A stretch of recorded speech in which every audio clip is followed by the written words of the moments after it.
Les amis, bonjour à tous et bienvenue dans cette nouvelle vidéo avec aujourd'hui une belle présentation de cette magnifique Vantage, les nouveaux modèles ou en tout cas les modèles les plus récents qui sont sortis en 2024 et on commence tout de suite par cette face avant qui est vraiment sublime, qui moi personnellement à ce niveau-là avec ses entrées d'air me rappelle la One 77 et je suis absolument fan de l'avant. Vous verrez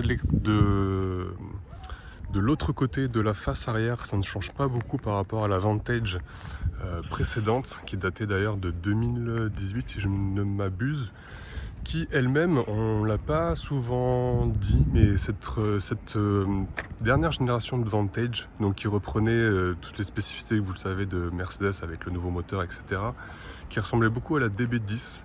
La DB10 qui était une voiture dans James Bond, notamment avec la course-poursuite dans Rome qui avait été produite à quelques exemplaires pour le film et qui n'a jamais été sortie en voiture de série. Et le renouveau de la Vantage s'inspirait vraiment de cette voiture-là. Donc aujourd'hui on est sur la nouvelle Vantage, donc jante de 21 pouces, on est sur un gabarit allongé de 3 cm. À ce niveau-là, ce qui permet d'avoir une voiture beaucoup plus galbée qu'on avait auparavant. Et donc là, je vous montre l'arrière qui a très peu changé. C'est bien dommage. Je pense que c'est forcément pour des questions de coût, mais tout match parfaitement. Déjà, cet arrière était très réussi avec ce magnifique diffuseur.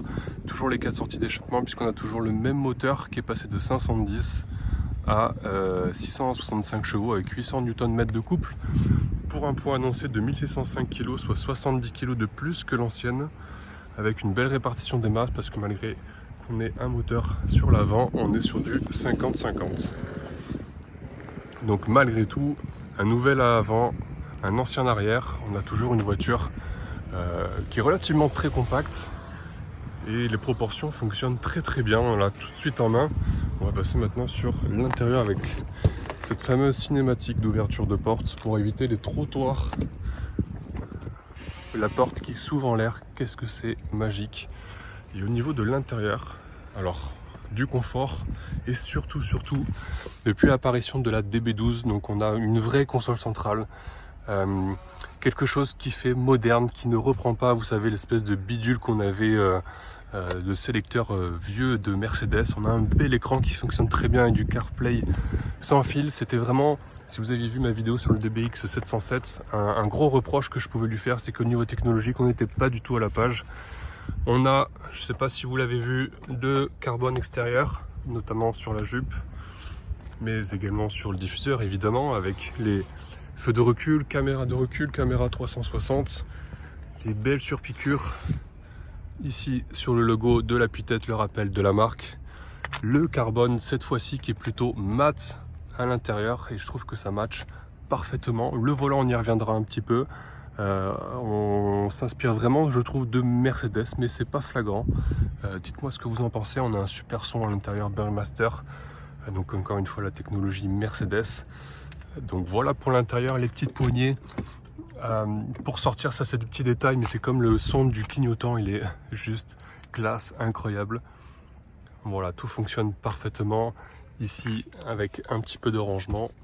Et je le précise, ça c'est un véhicule donc d'essai de la concession de Cannes Chopard, donc Aston Martin Cannes, qui m'a très chaleureusement prêté le véhicule. Merci pour leur confiance.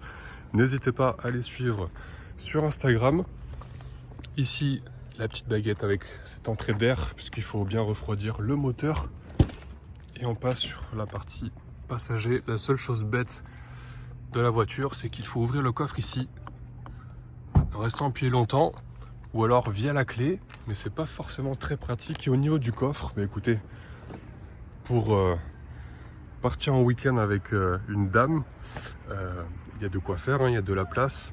Ici vous avez un petit compartiment, vous voyez, qui se baisse ou que vous pouvez remonter. Ça fait une espèce de baignoire là pour éviter que les choses soient trimballées à droite à gauche.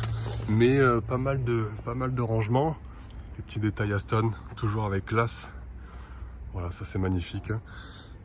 Et voilà, au niveau de l'arrière, je sais pas si je l'ai dit, mais forcément la voiture est FAP, donc elle fait un petit moins de bruit que la version précédente, mais ça reste très mélodieux, très coupleux, et je peux vous dire que ça marche.